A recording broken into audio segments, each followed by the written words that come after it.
Hello friends, welcome back to Vanna's art impression.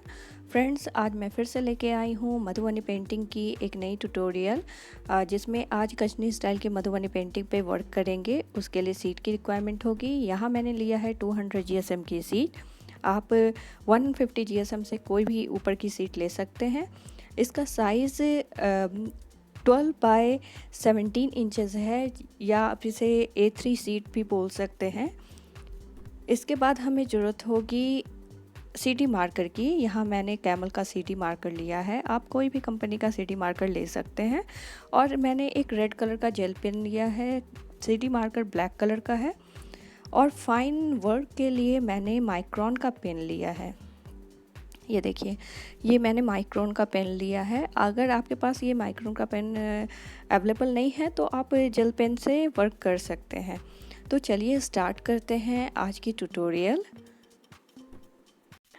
यहाँ सबसे पहले मैं बॉर्डर लाइन ड्रॉ कर रही हूँ। जैसा कि आप जानते हैं, मधुबनी पेंटिंग में सबसे पहले बॉर्डर बनाया जाता है, इसलिए बॉर्डर तैयार करने के लिए सबसे पहले मैं बॉर्डर लाइन तैयार कर रही हूँ, जो डबल लाइन में होनी चाहिए।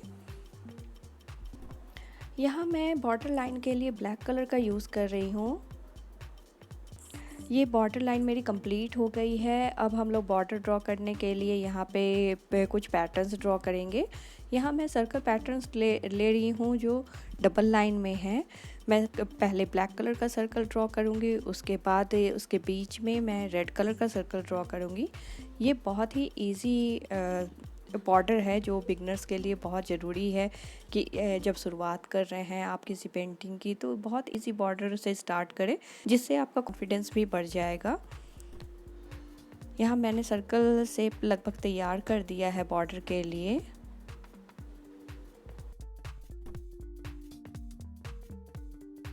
अब मैं सभी सर्कल को फाइन लाइन से कंप्लीट करूँगी। जैसा कि आप देख रहे हैं, यहाँ पे मैं फाइन लाइन से दे रही हूँ ब्लैक कलर के सर्कल में ब्लैक कलर से, और इसी तरह मैं रेड कलर के सर्कल में रेड कलर से फाइन लाइन से कंप्लीट कर दूँगी। तो ये मेरे पास एक सुंदर सा बॉर्डर तैयार हो जाएगा। ये देखिए, मेरे पास बॉर्डर तैयार हो गए हैं। अब मैं अंदर एलिफेंट के मोटिव को तैयार करूँगी। उसके लिए मैंने एक सर्कल ड्रॉ कर लिया है। मुझे 2 एलिफेंट तैयार करना है, तो सेम सर्कल ड्रॉ कर लिया है। थोड़ा डिस्टेंस मेंटेन करते हुए बस इतना देखना है कि हमारे पेपर का साइज़ इतना हो, जितना हो उसके अकॉर्डिंग हमारे पास 2 एलिफेंट का पिक्चर तैयार हो जाए। एक मैंने ओवल शेप तैयार किया है उसके बॉडी को बनाने के लिए, और एलिफेंट को तैयार करने के लिए उसके शेप को देना स्टार्ट कर रही हूँ। सबसे पहले मैं सूंड दे रही हूँ। अक्सर एक एलिफेंट ड्रॉ करना काफ़ी इजी होता है, लेकिन जब 2 एलिफेंट को एक जैसा ड्रॉ करना हो और अपोजिट डायरेक्शन में ड्रॉ करना हो, तो कभी कभी शेप में फ़र्क आ जाता है। इसलिए मैं यहाँ सर्कल शेप को पहले ड्रॉ कर रही हूँ, जिससे दोनों एलिफेंट एक जैसे ही बने। अब मैं एलिफेंट का शेप देते हुए तैयार करूँगी इस एलिफेंट को। अगर आपको भी इस टाइप की प्रॉब्लम होती है 2 मोटिव तैयार करने में एक जैसा, और इस टाइप के आप भी सर्कल का यूज़ करते हैं, तो आप मुझे कमेंट करके ज़रूर बताइएगा। या आप कुछ आपके पास और इजी टेक्निक है जो आप अपनी ड्राइंग में यूज़ करते हैं सेम पैटर्न्स को तैयार करने के लिए, सेम पिक्चर को तैयार करने के लिए, आप मेरे साथ ज़रूर शेयर कीजिएगा, जिससे मुझे भी आगे इस बात का नॉलेज मिले कि बहुत इजी तरीके से कैसे हम एक ही जैसा पैटर्न या एक ही जैसा मोटिव तैयार कर सकते हैं। ये एलिफेंट मेरी लगभग तैयार हो गई है। अब थोड़ा इसे और डेकोरेट कर देती हूँ, जैसे आईज़ बना देती हूँ। एलिफेंट की आईज़ काफ़ी बड़ी होती है मधुबनी पेंटिंग में, जैसा कि आप जानते हैं आईज़ अक्सर बड़ी बनाई जाती है। तो मैं यहाँ पे एलिफेंट की आईज़ बड़ी बना दी हूँ और इसे डेकोरेट कर देती हूँ सुंदर से।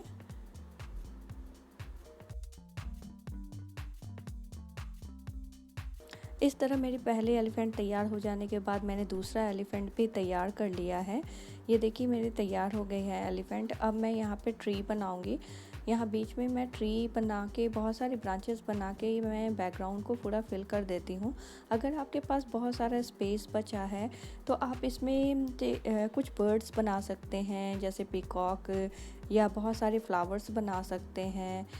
इसके अलावा अपने अकॉर्डिंग आप कुछ भी बना सकते हैं जिससे बैकग्राउंड पूरी फिल नज़र आए। ये देखिए मैं CD मार्कर से भी इसे कंप्लीट कर दिया है।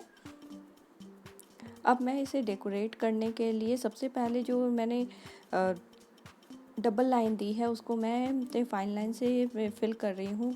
जैसा कि आप जानते हैं मधुबनी पेंटिंग में डबल लाइन दी जाती है और इसे फाइन लाइन से कंप्लीट करने के बाद ये बहुत सुंदर लगने लगी है।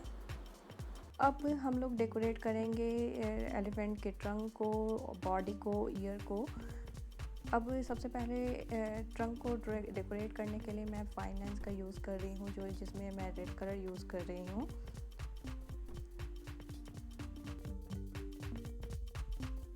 इस तरह एलिफेंट तैयार हो जाने के बाद हम लोग अब फोरहेड को तैयार कर लेते हैं। उसके लिए मैं यहाँ माइक्रोन का पेन यूज़ कर रही हूँ और सेमी सर्कल का पैटर्न ड्रॉ करने के बाद मैं चिक पैटर्न से फोरहेड को तैयार कर देती हूँ। इसी तरह मैं यहाँ पे रेड कलर के जेल पेन को भी यूज़ करूँगी डेकोरेट करने के लिए। इस तरह मेरा यह फोरहेड तैयार हो गया एलिफेंट का। अब सूट को डेकोरेट करने के लिए मैं सर्कल पैटर्न ले रही हूँ और उसमें चेक पैटर्न ड्रॉ कर रही हूँ जिससे एलिफेंट का सूट बहुत सुंदर लगने लगे। कुछ और पैटर्न्स ड्रॉ कर देती हूँ सूट को सजाने के लिए, इसलिए मैं यहाँ पे चेक पैटर्न और सेमी सर्कल का अगेन यूज़ कर रही हूँ और इसे डेकोरेट कर देती हूँ जिससे एलिफेंट का सूट और तीत बहुत ही सुंदर लगने लगे। ये सारा पैटर्न मैं इसमें चेक पैटर्न और फाइन लाइन से कंप्लीट कर रही हूँ। इसी तरह मैं अलग अलग पैटर्न से एलिफेंट के सभी बॉडी पार्ट को तैयार कर दूंगी, जिसमें रेड और ब्लैक कलर का ही मैं यूज़ करूंगी। जैसा कि आप जानते हैं कचनी मधुबनी पेंटिंग में एक या दो कलर का यूज़ किया जाता है, इसलिए मैं यहाँ पे रेड और ब्लैक कलर का यूज़ कर रही हूँ। जैसा कि आप जानते हैं मधुबनी पेंटिंग बिहार के मिथिलांचल प्रदेश से बिलोंग करती है और ये 5 प्रकार की होती है: कचनी, भरनी, कोहबर, गोदना और तांत्रिक। तो आज मैं कचनी स्टाइल की मधुबनी पेंटिंग आपके साथ शेयर कर रही हूँ। इसकी ख़ास बात होती है इसमें 2 या 1 कलर के का ही यूज़ होता है, जैसा मैं यहाँ पे रेड और ब्लैक कलर का यूज़ कर रही हूँ। और साथ में इसकी एक और ख़ास बात होती है कि जितने भी ये पेंटिंग तैयार की जाती है इसमें डिफरेंट टाइप के पैटर्न्स से पूरी पेंटिंग को सजाया जाता है, जिससे इसे एक नई पहचान मिलती है। मधुबनी पेंटिंग की एक और ख़ास बात ये होती है कि मधुबनी पेंटिंग में कोई भी स्पेस खाली नहीं होता, सभी स्पेस बैकग्राउंड से फिल होते हैं। जैसा ये मैं पेंटिंग में तैयार कर रही हूँ, आप जैसा कि देख रहे हैं, मैं सारी पैटर्न्स यहाँ पे चेक पैटर्न्स डाल रही हूँ और फाइन लाइन से ही कंप्लीट कर रही हूँ। मैं ज़्यादा पैटर्न से यूज़ नहीं कर रही हूँ। इसका मेन कारण ये है कि अगर आप बिगनर हैं तो बहुत सारे पैटर्न आप ड्रॉ नहीं कर पाएंगे, इसलिए मैं यहाँ पे सिर्फ 2 या 3 पैटर्न का यूज़ कर ये पूरी पेंटिंग तैयार कर रही हूँ, जिससे एक बिगनर को कोई भी दिक्कत ना हो इस पेंटिंग को तैयार करने में। अगर आप बिगनर हैं तो मधुबनी पेंटिंग की हिस्ट्री से शायद ही आप परिचय होंगे, इसलिए मैं थोड़ी हिस्ट्री भी बता देती हूँ। ये मधुबनी पेंटिंग बिहार से बिलोंग करता है, जैसा कि मैंने पहले भी आपको बता दिया है। ये एक फोक आर्ट थी जिसे बहुत दिनों बाद इसे ग्लोबलाइजेशन मिला। बहुत सारी ऐसी महिलाएं थी बिहार की जो अपने घर को डेकोरेट करने के लिए इसका यूज़ किया करती थी, इस पेंटिंग का यूज़ किया करती थी। 1934 के भूकंप में जब बिहार में बहुत ज़्यादा इफ़ेक्टेड था, तब ब्रिटिश राज्य के गवर्नर विलियम आर्चर बिहार का दौरा करने के लिए, विज़िट करने के लिए आए थे। तो उन्होंने ये देखा कि यहाँ के सभी घरों में इस टाइप की पेंटिंग बनाई गई है और पूरी तरह से ये डेकोरेट है। ये बहुत ही सुंदर लग रहे थे उन्हें, तो उन्होंने अपने कैमरे में इसे कैद कर लिया। माना जाता है वो पेंटिंग ही सबसे पुरानी पेंटिंग मानी जाती है मधुबनी पेंटिंग की। इसी तरह जब वो यहाँ से चले गए, ब्रिटिश राज्य ख़त्म हो गया, तो उन्होंने एक आर्टिकल में इस ने पेंटिंग का जिक्र किया। इसके बाद धीरे धीरे इस पेंटिंग को अपनी ख्याति मिलने लगी, एक ग्लोबलाइजेशन मिलने लगा। आज मधुबनी पेंटिंग की एक अपनी इंटरनेशनल पहचान हो जाने की वजह से कई देशों में इसकी अपनी एक अलग अलग जगह म्यूज़ियम बनी हुई है। मधुबनी पेंटिंग के लिए बहुत सारे ऐसे कलाकार हैं जिन्हें पद्मश्री और राष्ट्रीय पुरस्कार से सम्मानित भी किया गया, जिसमें सीता देवी और सुनहरी देवी को पद्मश्री का पुरस्कार दिया गया। इसी तरह सानू देवी को राष्ट्रीय पुरस्कार से सम्मानित किया गया। इसके अलावा इस क्षेत्र में बहुत सारे ऐसे कलाकार हैं जिन्होंने अपनी पूरी जीवन को इस कला में समर्पित कर दिया गया। तो ये थी कुछ हिस्ट्री मधुबनी पेंटिंग की। इस तरह ये कुछ हिस्ट्री थी जो मुझे लगा कि अगर आप बिगनर्स हैं तो आपको जानने की ज़रूरत है। अगर इसके अलावा भी आप और भी डीप नॉलेज चाहते हैं तो आप मेरे मधुबनी पेंटिंग ट्यूटोरियल पार्ट 1 पे जाके विज़िट कर सकते हैं। ये देखिए, मैंने ये पेंटिंग के आधे पार्ट को तैयार कर दिया। अब मैं ट्री पार्ट को तैयार करने के लिए रेड जेल पेन का यूज़ करूँगी, जिससे मैं फ्लावर मोटिव को तैयार करूँगी और ब्लैक कलर से पूरी लीफ को तैयार करूँगी। अगर आप मधुबनी पेंटिंग में इंटरेस्ट रख रहे हैं और बिगनर हैं, आप मेरे चैनल पे नए आए हैं और इस टाइप की ट्यूटोरियल आप एंजॉय करना चाहते हैं, देखना चाहते हैं, तो आप मेरी मधुबनी पेंटिंग ट्यूटोरियल को देखना ना भूलें। डिस्क्रिप्शन में मैंने लिंक दे दिया है, आप वहाँ विज़िट कर सकते हैं। आपको हर टाइप की मधुबनी पेंटिंग को देखने मिल जाएगी कि कितने प्रकार की होती है और इसकी क्या क्या ख़ास बातें होती हैं और ये पेंटिंग एक दूसरे से कैसे अलग हैं। सभी का मैंने अलग अलग ट्यूटोरियल रखा है, आप वहाँ जाके विज़िट कर सकते हैं। इस तरह मैं पूरे बैकग्राउंड में फ्लावर तैयार कर देती हूँ और इसके बाद मैं लीफ तैयार करूँगी। इस तरह पूरी तरह से मैंने फ्लावर से डेकोरेट कर दिया। उसके बाद हम लोग लीफ ड्रॉ करेंगे। लीफ ड्रॉ करने के लिए मैंने एक माइक्रोन का जेल पेन लिया है। अब मैं यू पैटर्न के जैसा मैं लीफ पैटर्न ड्रॉ कर रही हूँ और पूरी बैकग्राउंड को फिल करने की कोशिश कर रही हूँ। तो चलिए बैकग्राउंड को फिल करते हैं।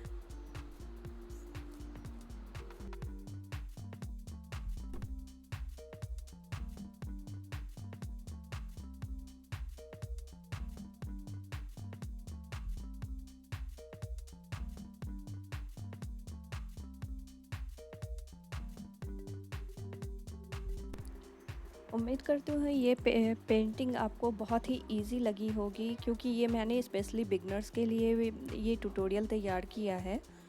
अगर आपको ये ट्यूटोरियल पसंद आता है तो आप इसे लाइक एंड शेयर करना बिल्कुल मत भूलिएगा। साथ में अगर आप मेरे चैनल पे नए आए हैं तो मेरे चैनल को सब्सक्राइब कर लीजिए, जिससे जो भी मैं पेंटिंग तैयार करती हूँ उसका नोटिफिकेशन आपके पास आ जाए जब मैं वीडियो इसका अपलोड करूँ। इसी तरह मैं बैकग्राउंड को पूरी तरह से फिल कर देती हूँ। बैकग्राउंड फिल हो जाने के बाद बहुत सुंदर लगने लगी है। अब मैं कुछ जो स्पेस बचे हैं उसे मैं लीफ और ब्रांचेस से मैं फिल कर देती हूँ।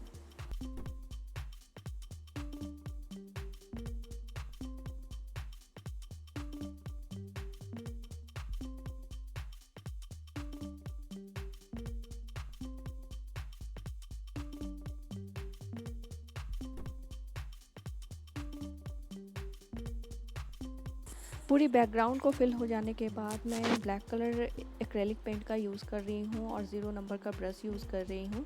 आप अपने अकॉर्डिंग कोई भी ब्रश या वाटर कलर भी यूज़ कर सकते हैं। और मैं ट्री को पूरी तरह से ब्लैक कलर से कलर कर देती हूँ, जिससे ये पेंटिंग और भी सुंदर लगने लगे।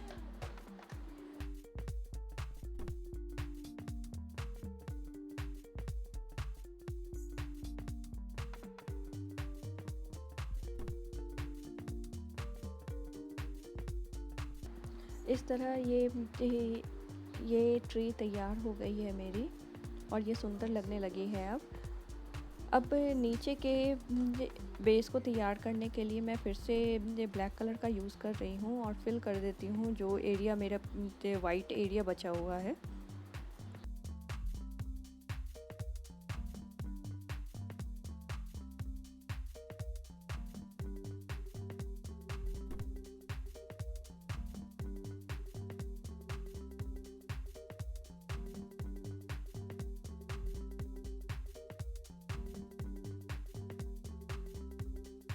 इस तरह ये बैकग्राउंड लगभग मेरी तैयार हो गई है, और तैयार हो जाने के बाद ये बहुत सुंदर लगने लगी है। अब हमें बॉर्डर के जो अपर पार्ट है उसको कलर करना है।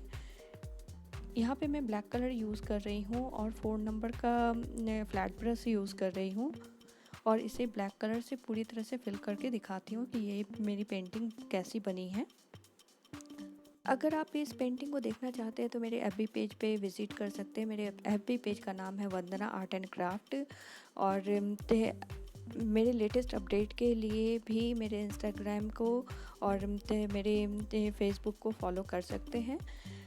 इस तरह ये पेंटिंग मेरी तैयार हो गई है। तैयार हो जाने के बाद बहुत सुंदर लगने लगी है। आपको कैसी लग रही है आप कमेंट करके मुझे ज़रूर बताइएगा। Thank you so much guys इस पेंटिंग ट्यूटोरियल का हिस्सा बनने के लिए। Thank you so much.